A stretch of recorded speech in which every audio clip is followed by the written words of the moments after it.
biggest thing is like the difference between boy behavior and man behavior. And so a boy, when something happens to him, he reacts like a child, and it's not fair. It's a victim behavior. And a man takes responsibility for the actions. And Jocko's like this extreme ownership has become super popular, not hoping, waiting for someone else to do it. If you want the group of friends around you, you have to be the one to initiate it. And it's fucking hard work sometimes because people flake, people seem really keen. Man, I love what you guys are doing. Like, oh my God, where have you been all my life? Boom. They disappear the next week. Once you start, you stop sucking. Like everyone's going to suck at the start. And that's the biggest hesitation, is thinking that, for me personally, it's always been like, oh, what are people like? What if I'm not good enough? And which is weird because when I walk around in real life, I really don't give a fuck.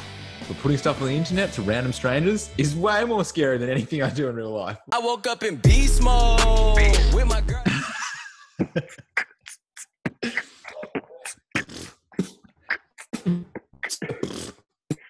Yeah. That's going to be the intro for all the interviews from now on. Everybody, welcome back to the Raw Cave Show, where we bring you inspiring individuals to share practical tips to live a healthier, happier life. Josh Dittmer, thanks for being here, bro. My man, so good to talk to you. Love it. Love it. It's been a while. I love catching up with you, dude. I'm really excited for this. This is a really cool time we're living in today, and you have some really interesting nuggets of wisdom to share. You have an awesome podcast, Live More, Regret Less. You're part of the Mankind Project. You're a pool practitioner, and you pretty much coach men to step outside their comfort zone and do it in a really authentic way. And you hold them accountable in such a great way. You're over in Canada doing it now, and you're creating a great little tribe, and you're making a big difference at the moment, man. I'm loving your vlogs. They're sick. Thanks, brother. I appreciate it. Yeah, it's been pretty wild to like come all the way from, I guess, go traveling and then end up here and be like, this is where I'm doing it, and just start it. You know what I mean? But yeah, thanks. Appreciate it a lot. Yeah, man. So I just want to get straight into it. We'll share your story in a minute, but I want to just kind of talk about masculinity straight off the bat, and why is it such a hot topic right now? Man, I think it's getting like pretty. Oh, am I allowed to swear on here? Fuck yeah. Okay, great. So, yeah, I think like obviously, and this is way more prevalent over here in Canada and America than back home, I find, is there's this massive gender gap being bridged between men and women. And I think that the sensitivity between what a man is and what a woman does in society has been overreacted.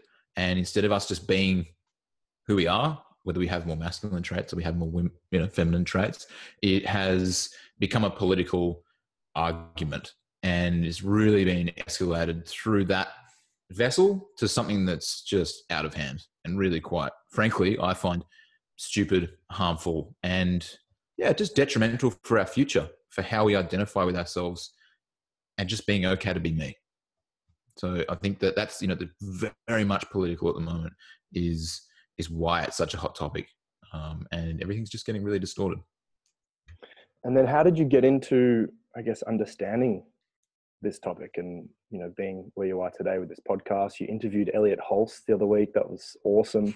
He's, an idol for so many young dudes, for mindset and masculinity and fitness and stuff like that. So yeah, where did your journey start, bro? Oh man, it was so cool. Being, chatting to him, and just the 16-year-old that, he was the first person that got me out of my box. And, if you don't know who Elliot Hulse is, he was, and still is, a big YouTuber. And he basically answered questions and told young guys to basically, if it's important to you and you want to do it, but you're scared, fuck it, just do it anyway. And it really set the wheels in motion for me to approach things in my life. If I approached it with fear, I would have this voice in my head that was like, fuck it, do it anyway. And you just go. And, as someone that grew up, without a dad in his life and not really any male role models, having this dude telling you that was just exactly what I needed. And it stopped me from going down and doing a lot of stupid things, and really gave me the courage to go and do the scary things. Because I think the scary things are always scary. They don't become less scary. You just get more courageous. And so the practice of that over and over again has really given me the ability over, since that time, to be a courageous person. And when I want things in my life, and when, things are important to me, still feel the fear, but do it anyway. And I really think that that's what Elliot was able to bring. And so for myself, I started down that path, started reading the books that he recommended, and, drifted off from him over time. And I was really looking for, I heard about men's groups. I read a book by David Data called The Way of the Superior Man. And if you haven't read that book, just like paradigm shifting, for a dude. It's amazing. So I'd highly recommend that. But he talks about having a group of men that you catch up with and you be honest with, and you sit with them, and you don't take offense from what they say, because they tell you the truth. And that really spoke to me, because I felt like I had fallen into the trap of being polite. And instead of, some people might call it tough love, but being truthful and telling people what they really need to hear and what is actually going to benefit them in their lives, I would avoid the truth and say something that would make them feel good in that moment, rather than actually giving them any change over, and towards what they actually wanted to. And what I did is I tried to start a men's group in Dunsborough, the small town that we're from, with my brother and our best friend Munro. And Munro, Ben and I, we were really close, and we sat together, and I was like, yeah, guys, this is going to be a men's group. It's going to be, I think it was like 20. And we didn't really have any structure. We started talking about, I don't know, guy stuff. We didn't really know what the fuck we were talking about. And then we just started talking about how Munro had managed to get the hottest girl in town as his girlfriend. And that was the end. And the conversation just spiraled off towards that. And it wasn't really about any hard truths or anything, because we didn't know how to do it. And it was just it was a funny start.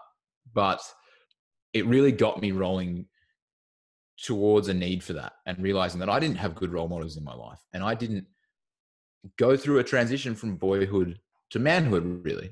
I went out to sea, live on the ocean when I was 17. And that was definitely a big transition for me. And I feel like I really grew up into who I was going to be. I learned hard work ethic and, toughness, and it was just guys. And that was so healthy for me at that age. But there was still something missing.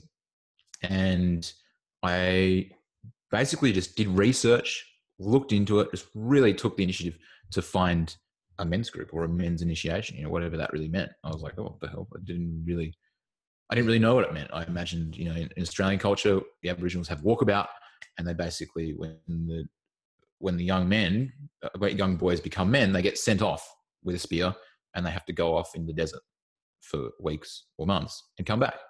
And that's them passing the test.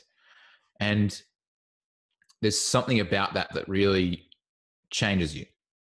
And so that's what I was looking for. It was something inside of me that was missing. And I felt like I was ready for a shift, but I didn't really know how to do it. And, I put in the work, I put in the research, and found what's called the Mankind Project. And it is a global initiative for men to grow from boys into men. And no matter what your age. And my brother and I flew over to Sydney. We just had no idea what the fuck we were getting to. I pretty much called up some guy on the phone. He was like, how old are you? And I was like, 20. He's like, holy shit. He's like, oh, great. We'll do this, and this. And we were like, cool, we're in. Jumped on the plane, jumped in a random car, went off into the bush, and did this really tough weekend. That was probably one of the hardest things in my life. But it broke me down. It tore me apart. And then I was able to rebuild myself without the boy behavior, and start to act like a man with a responsibility, a man with a mission, a man with a purpose, and to act in congruence and with integrity in my life, and to be able to speak those hard truths that are really for love. You say You say no out of love, not yes out of, pleasing somebody. And so that's where it all started, really. It was that opened the box, and I was like, fuck, like I need to share this with guys because of how shit I felt as a kid and how good I felt afterwards. Was like, dude, you don't have to feel that way. When I was a kid, if that was the rest of my life, you know what I mean? And when I say kid, I mean from like 10 to 20. I thought that my life was going to have these, ups and downs and depressions and just confusion about life in general. I was like, life is confusing. It doesn't make any sense. And so it was really about getting that to being like, dude, it doesn't have to be that way. It can be however the fuck you want it to be. Dude, awesome. Awesome. I think we might be lagging a little bit. You there? Okay, we're good. We're back. I'm here. So you wanted to start sharing it, and then you just started doing little men's groups. Like personally, what has it given you? What has it given you as a man? Like, obviously, it's so many of my mates would never go to something like this. It's just not in the realm of thinking. But I've had a few mates who I've become super close mates, and we're sharing our feelings, sharing what we're going through, sharing these struggles, and we kind of have a point of view of like, we'll just learn from it and then move on. Let's share it, get it out, learn from it, move on. For you personally, like, what did it do for you as a man, these men's groups and sharing like that? Well, I think the biggest thing is like the difference between boy behavior and man behavior. And so a boy, when something happens to him, he reacts like a child, and it's not fair. It's a victim behavior. And a man takes responsibility for the actions. And, Jocko Willink, like this extreme ownership has become super popular. And it's like, just, these are the facts. This is what reality is at the moment. What can I do about it? Instead of throwing my arms up in the air and blaming somebody else. And I think that is probably one of the biggest things that I got out of it, because it gave me control over my life. And it really allowed me to feel confidence. And I think that was lacking in my life. I think confidence is so important. It's so important to be able to know that you're capable, and that I can tackle any situation and learn while I'm doing it and figure it out, instead of it seeming like an impossible task.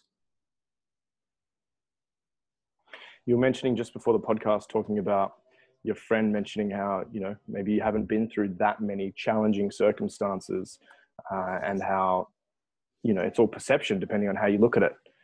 Can you evaluate or like explain a bit more about that? The choices of feeling like you were rock bottom and then you just not buying into that story. I think that's a really powerful story, bro. Yeah, sure. So it was, I was talking to this, a girl last night, and she was like, I feel like you've had lots of stuff happen to you in your life. She was like, it sounds really rough and it sounded tough, but it's like you came through unscathed and undamaged. And, this is obviously her perspective on the overview that I've told her of my life. And she was saying, I don't know if you ever hit rock bottom. Like, but you don't seem like you've been damaged by it. And I was like, yeah, that's really interesting. And I thought about it, and it made me think. I was like, yeah, but I did hit rock bottom. Like, I was down there for a while. It fucking sucked. And it was like, it was tough. It was tough times. You know what I mean? Like, I know what it's like to want to kill yourself. And like, I used to write in my diary when I was a teenager, like, about killing myself. And it was fucked up. But the ownership of that and realizing that it's a choice, like everything that I did got me to that place. And so realizing that I now have the ability to choose to move out of this place and make myself a better life. That is where I feel like I came through unscathed. I feel like I'm in a place where, sure, that happened, but I've done the work to heal the wounds and move on with my life. Instead of repeating those wounds being open and never being repaired, those wounds just being patterns that I repeat in my life. So how did you work through that tough time, man? Like that's definitely something that when I was younger, because I didn't fit in, because I wasn't the stereotypical smart person or cool person. I always compared myself. I was chubby, like all these different things. I put so much pressure on myself, and definitely there were times I was like, this sucks. Like it would just be easier just to leave, you know? How did you get through it? Like for me, like a big thing has been mentors and, you know, learning and growing. But for you, like what got you through those tough times? I did a personal development course, and I think like it's just such a shift for, and this is before I discovered the Mankind Project. And stuff still sucked afterwards, but like it changed. It gave me the awareness of myself, and I think that's the biggest thing, is the awareness of yourself, to be like, okay, like I'm feeling like this, but seeing it how it is, not being lost in that emotion or in that exact moment. Like it's forever. Like emotions do come and go, you know, like, and as far as work is concerned, like now in my life, it's like, fuck, sometimes I just don't want to do it. But when I get that feeling, I just have to, like, if I can take an outside perspective and be like, okay, like I don't want to do it, but I got to do it anyway. And just realizing that it's just a temporary emotion coming up from my DNA being expressed through me is what makes it different. Yeah, because our thoughts usually aren't our thoughts, right? Like they're just like programs that have been conditioned to us through TV or advertising or parents. Exactly. Yeah. And so I think that's what I mean by awareness. It's like I was away for a weekend at this personal development course, and it shattered the glass that I was looking through. And that was really what gave me the ability to take care of myself. Because it's so sad in Australia. I think we have one of the highest suicide rates for men. There's an awesome documentary called Man Up. And also another documentary on Netflix called The Masks We Wear, or The Masks You Wear. So interesting, and literally like watching these documentaries, I'm bawling my eyes out because I'm like, oh my God, that's me. And it's it's so confronting, and we get so distracted, and then so you know, having mates or going to personal development events and reaching out is such an important thing. Just because we're asking for help, or you know, I'm still struggling to ask for help in my life. Go, and sometimes like burning out. I know that you've had a bit of an experience of burnout. Love to touch upon that, man. How because you're super young, but you went through a really tough time. You had like a parasite, and you've then rebuilt yourself, and you've like crushing it right now. So, oh, dude, it was fucked. You were there, so it's I was fucked. there for part of it. Yeah. Oh man. But I met you just before, like I think it was just halfway through though. Oh yeah, totally. Why did you get burnt out? What was going on? Because it's so common, 100%. Right? The go. Dude, it just rolled me. So I was working in Sydney as a Czech practitioner, and you know, doing the men's work with the men's groups. Like my life was around health, and I started not being able to sleep. I started to put on weight, and I was saunering, I was cold showers every single day, working out, eating healthy, doing everything right. Fucking Tai Chi, going for swims, just Qigong, getting grounded, the whole shabam, like bulk supplements, like, you know, herbs and tonics and mushrooms and that sort of shit. And my health was just plummeting, like, and I was just so confused. It didn't make any sense. And it wasn't until, you know, I had some bit of sneaky suspicion towards the end. I was like, maybe I've got a parasite. This could be pretty fucked up. And I'd been to Nepal in 2014 volunteering after the earthquakes. And obviously there wasn't much, like fresh running water, and the food was dirty and whatever. And so I must have presumably picked it up there. And 2 years later, this tapeworm had grown inside of me. It's like, oh, giving the shit. It's like just talking about it. Because this thing was inside of me and taking the nutrients from my food and creating an insane amount of inflammation in my body. And so what happened was, because it inflamed my gut so much, my core wasn't working and my spine was basically hanging off itself. And so I lifted, I was helping a friend, move some crates. I lifted the crate, twisted, and fucking boom, down she went. And I tore the annulus fibers in my L5S1. I was like, oh my God, I think I've blown a disc. Keep in mind, I'm 23, just killing it. Just having such a good time. And then at the same time, things not making sense because my health was plummeting. And my whole world just sort of crashed. And it was at that time, a week later, I found out that I had the tapeworm. And instead of being humble, instead of being like, okay, it's time to take a break, I was like, fuck this. Don't be a pussy. Don't be a bitch. Come on, man. Just push. Come on. You can do this. And I just like literally lying in bed for 3 weeks, not able to move, like just in so much agony. 3 weeks came by. I started doing rehab. Wasn't feeling that much better, but I just pushed.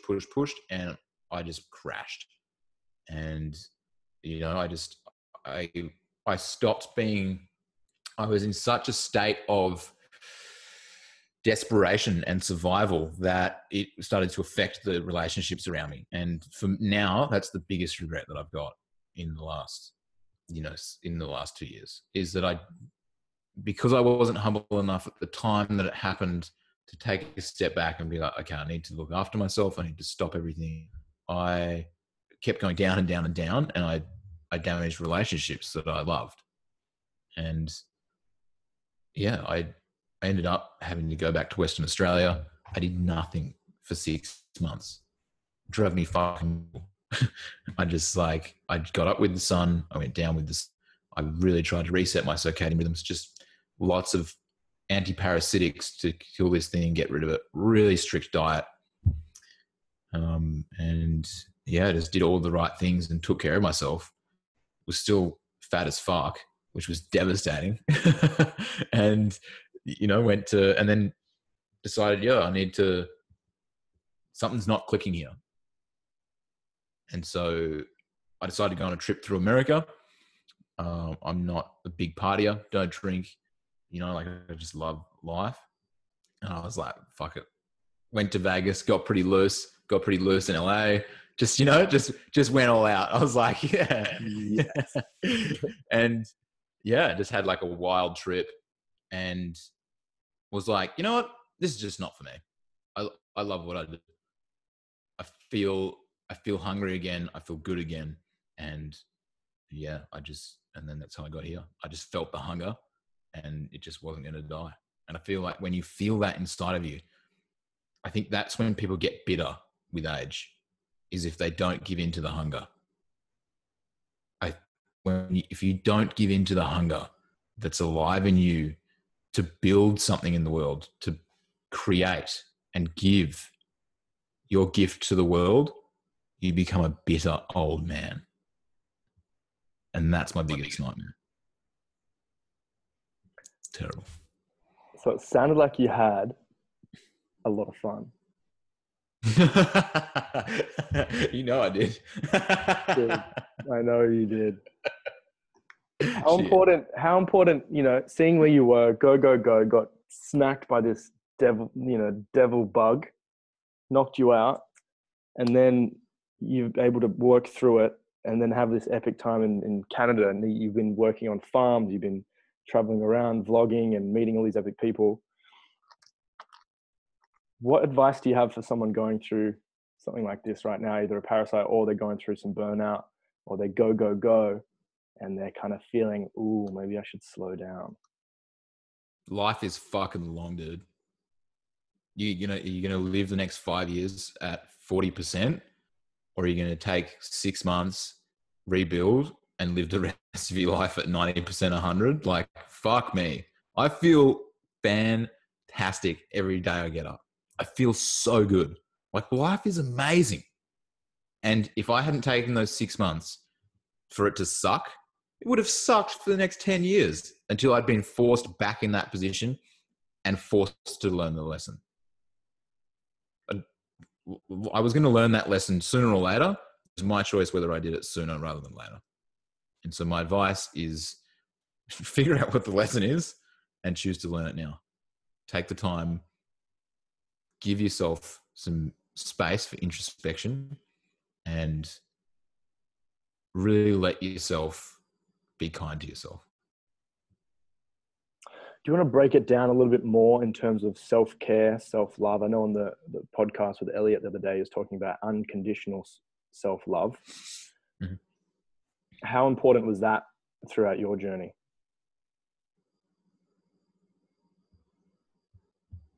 Because I'm so harsh on myself, I still am. And, you know, I find that I don't sometimes I don't necessarily see that as a bad trait because it makes me do things. And, you know, it makes me be better, it makes me take things to another level. But also when I was in that burnout stage, it was that like I'm not good enough talk that stopped me from seeing things how it was. And I was like, oh, you fucked up, Josh. You fucking, you know, you like the parasite that I caught 2 years ago, and like me blowing a disc is like me fucking up. I'm like, you fucked up, you dickhead, you bloody idiot. Like, oh my God. Instead of looking at myself and being like, okay, dude, like this is where you're at right now. I love you. Like, this sucks. My back sucks. I'm putting in a lot of weight, but this is what I've got. This is what I got to work with. And that again is the perspective of being able to see things how they are, not better or worse than what they are. And then from that place, you can really start to take action. And that's where the unconditional self-love comes in, because once you realize that this is how it is, it allows you to love yourself. I don't think you can do that very well if you're seeing it worse than what it is or better than what it is, because it's not the truth.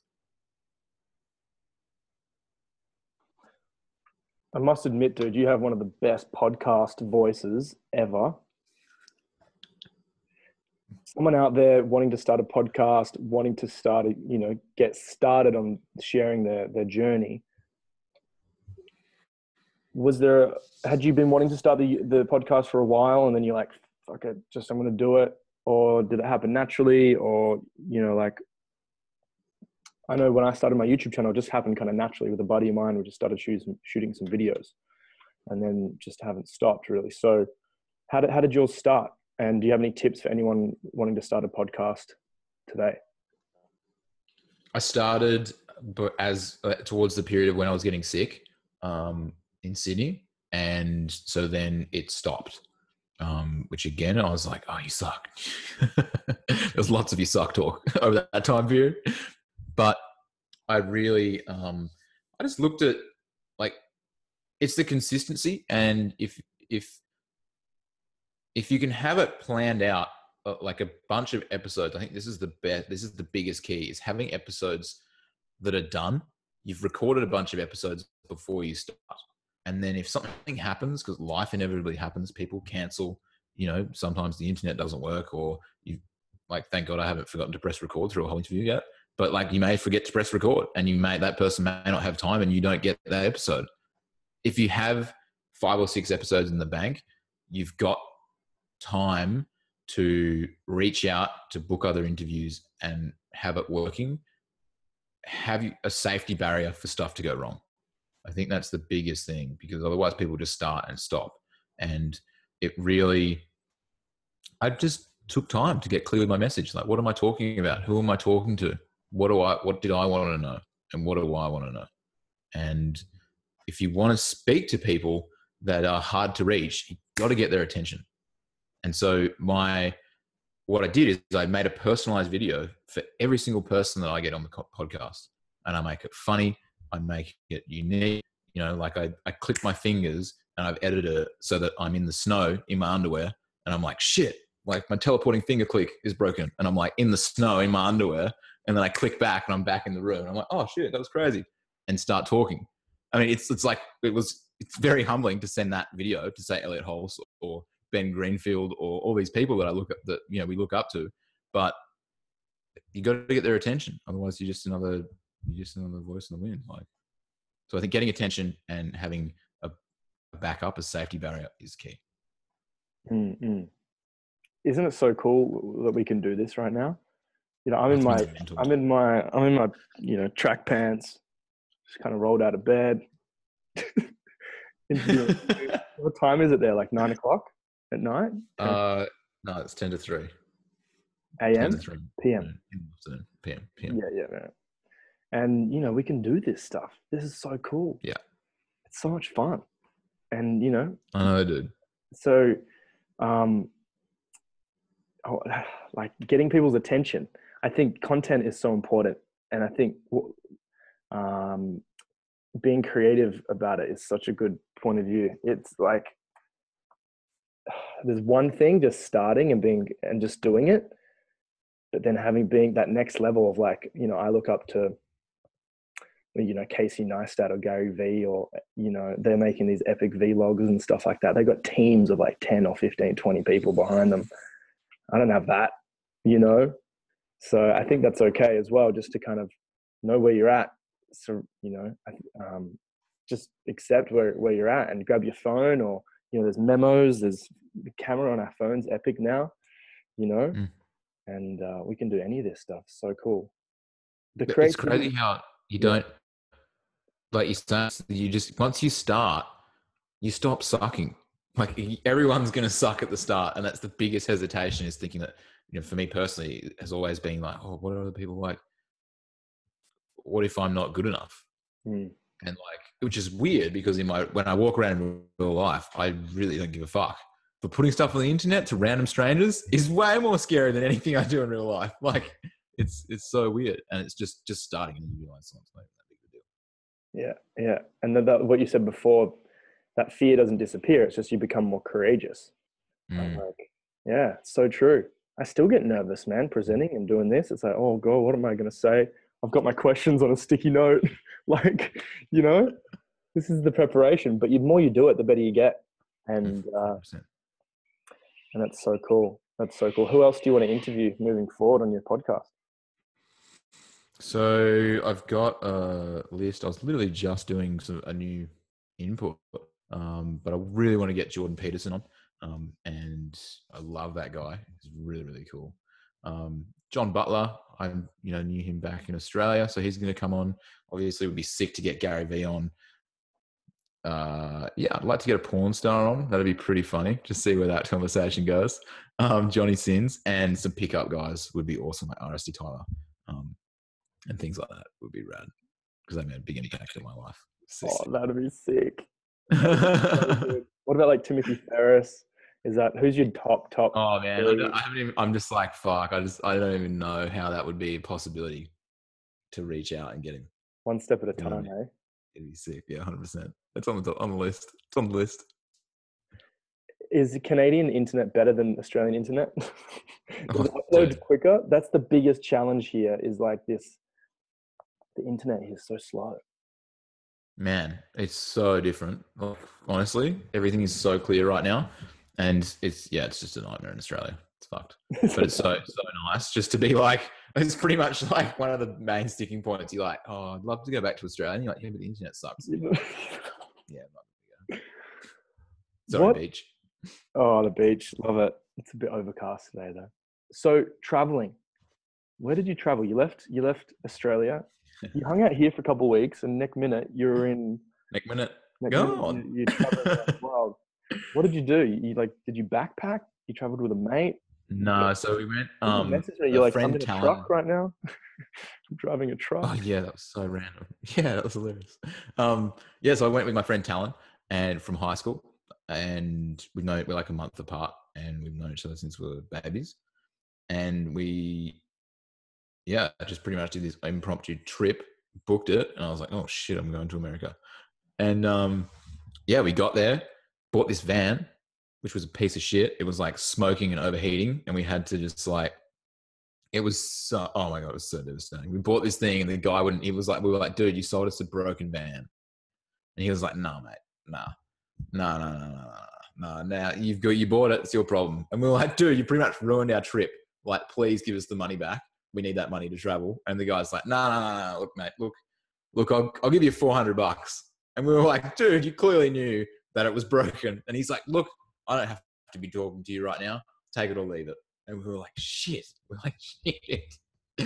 Took the $400, drove through the desert in Phoenix, Arizona. So hot. There's like bins melting in the street. People cooking eggs on the pavement. Like legit hottest I've ever been in my entire life. It was insane.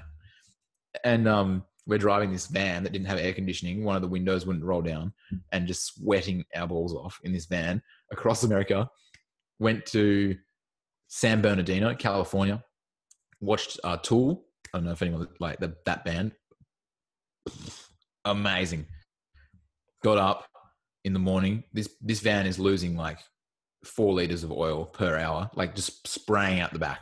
There's no hope. There's no hope for us. We're like, we're not going to make it. Our trip's ruined. And so we get up at 7 o'clock in the morning to drive from California to Vegas. And when I didn't drink, but we picked up some other random Australian. And so the 2 passengers were super hungover, and they were just thinking that the world was going to end because this van was just a hot box through the desert, and it's just overheating. It's on red, and we just think we're not going to make it. We'd pull over on the side of the road to fill up the oil, and the road was so hot that it was heating the car from the bottom, and there was no air coming through to cool it down. So when the car was stopped, it was overheating still, like more than when we were driving. And so we're literally like jumping out of the car, fill the oil up, run back, drive, and like just did this every hour until we got to Vegas. Just made it. And then, yeah, did like typical Vegas. Just went and hit it. And all sorts of things unfolded. And we ended up getting to sell the van for like $700 or something. And had to, cut the road trip short. Went to North Dakota in a stunt plane, did a barrel roll. That was really cool. And then, I just sort of was like, fuck it. And if things popped up, I just went with it.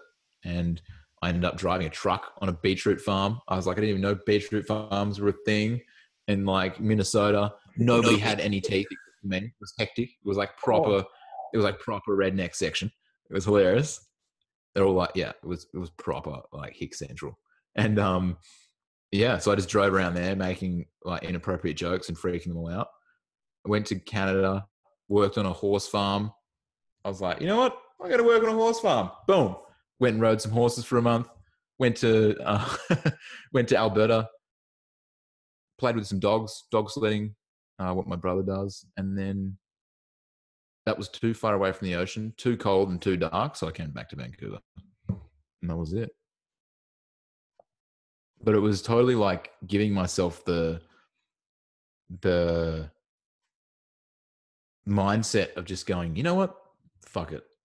You know, this random job appeared to drive a truck on a beetroot farm. And I was literally like, the whole time it was so fun because I was like, how the fuck did I get here?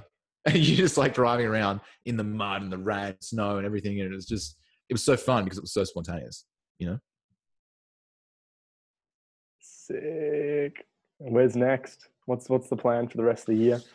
Oh, dude, I'm just hitting it hard. Just loving this right now. There's a Mankind Project initiation weekend coming up on Thursday. So I'm going to be working there and just running stuff here, running the podcast. I've got an event in June.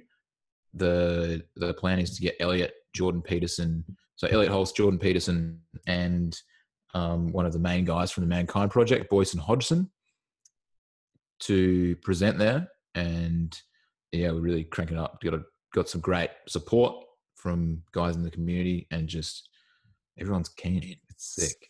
That's going to be awesome. So you're helping organize that? Yeah, I'm running the whole thing. Yeah, and then these guys are like, you can do it, and I'm like, oh shit, I think I can do it. Let's do it, and just going for it. Screw it, just do it. Feel the Yeah. fear, do it anyway. Exactly. That's so good. Do you you mentioned the book before, The Way of the Superior Man. Do you have a couple other books to recommend? Doesn't have to be on 12 Rules masculinity. for Life. Yeah. Yeah. 12 Rules for Life by Jordan Peterson. The Way of the Superior Man. Just love that. What else? Off the top of my head. Mindfulness, simple. And if you like fiction, there's a book series called The Belgariad, and that is amazing. If you love fiction, it's just phenomenal. Really cool. Yeah, that'd be it. They're the books that I read and have given to them. And I see you at this paleo cafe like every day. Oh man, fucking so good. What is so good about this cafe? Man, it's amazing. They do like butternut squash and pumpkin like waffles. And so it's like, yeah, so you can get like eggs Benedict on this crazy ass healthy waffle thing and just be set. It's like super dense. And so you just have this little meal done for like half the day. It's so good. Yeah, 100%. The people are cool. Like it's in downtown. You just go down, do some work. Like, yeah, just get some work done. It's sick. Just love the vibe. Love the vibe. I'm keen. Are you still drinking coffee? Did you do bulletproof or? On and off. Like I did like a few days off and then I had half of one today and I wasn't really feeling it. I was like, nah. And so I'm just going to not have it for a week and just depends. Like if I have it around working out, I love it. But it doesn't really, I'm like, this isn't doing anything for me except sort of making me a bit more excited unless I go and work out with it. Do you know what I mean? Like if I have it and then sit down and do work, I'm like, I don't feel that different except probably just doing my adrenals damage. So yeah. What about you? I'm not a coffee drinker, no. Yeah. I guess very rarely would I have coffee. It takes me so high and then just crashes me so hard. Crash? Yeah. I just hate that I just hate the anxious feeling. You know what I mean? Like, yeah, it makes me feel, a little paranoid. It's really not a good, probably brings up some childhood stuff. Hell of a drug. If I have it with fat though, if I have it with like MCT oil or coconut oil and organic butter. So different, right? Completely different. So yeah, it's been really good. And then this dancing, man, what's this dancing you're learning? I'm a big... Oh, dude. Bachata? Oh, my God. Yeah, so, like, definitely not when I was back in Western Australia, I was like, I always wanted to dance. So I'll go check it out. And, yeah, went out to this place called Yelling Up. It was, like, on a patio. Sun was setting. I was like, terrible. I'm, like, 6'2", big-ass gangly dude, just shuffling the whole body left to right. It was hilarious. And but yeah, I just like the smile did not leave my face, and it just every week it just got more and more fun. And I was like, how is this being more fun? I was like, what the hell? And then I just kept doing it. Didn't do it while I was traveling, and then got here and I just sorted it out, just looked for it, and now I probably dance about 2 to 3 hours a week, every week. It's so good and just so good.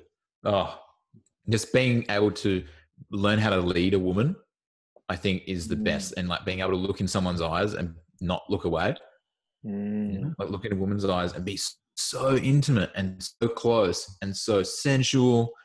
And then you move to the next person and it's just a moment, you know? And so it's really helped. It's stopped so much attachment, you know? It's just enjoying a moment with a person and being like, oh, that was cool. Thanks. You know? And then, hey, how you doing? Do you want to dance? Yeah. Does this come back to the archetypes I want to touch on that quickly before we finish up and have another final question, but like, what are the archetypes? Can you share a little bit about that for the dudes? And does that get you into, is it the lover one? Does that help you balance out the other archetypes? For sure. Yeah. Okay. Yeah. So in the Mankind Project and different I guess, teachings. There's like Freud talks about all these different archetypes that we have. And so I guess a simplified version is the 4 archetypes of a man, which is what we use in the Mankind Project to really keep things from being too complex and overwhelming. And they are the king, the warrior, the magician, and the lover. And so these are things that we can all relate to as guys. The king obviously is the sovereign, and that sort of takes a part of all the other ones. You are the overseer and the leader. The warrior is obviously the warrior. He goes out and he attacks and he takes charge and he takes initiative and he pushes. There's a bit of destruction in there. The magician is the creator and takes thoughts and creates alchemy and really does the work of putting our thoughts into reality and our visions into reality. And the lover is obviously more about feelings, about sensuality and what's going on for me right now. Like if I get in touch with my, lover archetype, I'm like, okay, I feel soft in my belly. I'm pretty tired. Slept about 3 hours last night. I'm feeling good about myself, confident. And these are things, that's an example because we don't really walk around with those thoughts in our head. And so it's what am I, you're not necessarily being one or the other, but you're acting out more of one than the other. And so for me, I walk around pretty much in my warrior all of the time. I'm always like wanting to destroy or, be the best and all this sort of stuff. And that can be detrimental if you fall more into like a shadow of that, which would be, the guy that goes out to slay the dragon and the martyr basically goes out to slay the dragon, kills the dragon, but doesn't know what to do with the girl once he gets the girl. And so he just runs away and kills another dragon. And, that would be a shadow warrior or someone that burns themselves out. It's like, cool, you're pushing, but you push too far. You ignored the other parts of your life, the other aspects. And so for me to go from being so intense, and then whenever I spend time with a girl or whenever I'm dancing, I let go of that. I completely let go and allow myself to just be there, to feel more, to have a bit more fun, just to go with the flow, which is what the love is about. And I think for guys that are our age, those are they're really important parts because they're often, the warrior is something that we are acting out a lot of the time, and the lover is the one that we forget about. And so if we can bring those two in together, then we can start to approach the magician, which is the learning and the education and the embodiment, and the king, which is the overlord of the whole thing, which creates you as a whole man. I mean, we know what it's like to feel in our king, right? You know what it's like when you just feel that power and you're like, oh, I'm here. I'm in control. I can make a difference. And it comes from such a pure place. It's like touching your gold. And that for me is what that is. And so moving forward for dudes today, what advice do you have for them? What do they have to do? I know this is obviously a generalized question, but what are your biggest tips for dudes today? Get an accountability partner, someone that's going to hold you to your shit, because we all know what we need to do. Most of us don't do it. And setting up the parameters around yourself in your life so that those things, when you have an environment that drives you in a particular direction of, say, getting things done, when you feel those inevitable feelings, because they're going to come up, that you don't want to do it, they're not going to overwhelm you because you have another influence pushing you in a different direction. And I think that is the biggest key, is that so many of us just don't reach out and be like, dude, this is what I'm doing. It's really important for me right now. Like, would you be able to just help me out? Like, I'll put $50 down that I'm going to post on my Instagram once a week or whatever the fuck it is for you. Like, do you know what I mean? It's like, okay, I don't want to lose $50 to my best mate because fuck that guy. And I also, now I've got someone to support me and, challenge me in a good way. So I'd say that's definitely one of the key things, because there's so much we want to do, and then time will just disappear, and you end up that grumpy old bastard that never gave into his hunger and never got to see it as a product in the world. So good. So good. Accountability. Love it. How can people get in contact with you, dude? Yeah, man. Just hit me up on Instagram, the Josh Dittmer, and joshdittmer.com. But the podcast is Live More, Regret Less. And subscribe. They're the main stations. Yeah, out. Check it out. Check it. Do you have any final words? Anything else you want to share?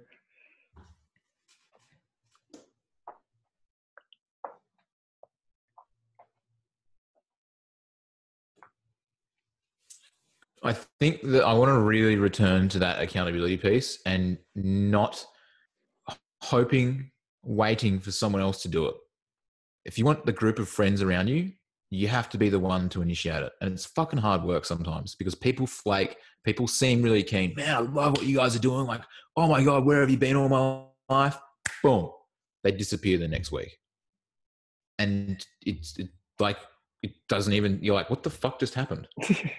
And you have to really put in the effort to create a good core group of mates around you, because a lot of the time people just aren't willing to put that foot forward, and it has to be you. Mm-hmm. I got here, that has been my main focus, and I have an amazing group of friends around me. And, like yourself, James, my best mate, Luke, like maintaining these relationships, even though we're on the bloody other side of the world, is so healthy and so beneficial. But don't expect someone else to do it. That's it. 100%. Sweet, dude. I think we just lagged. Brother? I just went quiet. Oh, you just went quiet. You're doing an Elliot Hulse, man. I don't know if I should start. I love his pauses, man. So much power in the pause. So intense. Thank you so much for your time, dude. Seriously, that was epic. I had so much fun. Everybody, check out the YouTube, my YouTube channel and your podcast. And yeah, share it around, guys. And, share it with your community or other dudes that want to hear this information. I'm sure they would love you to send them the link. Thanks for your time, brother. Talk to you soon. Love you. Take care.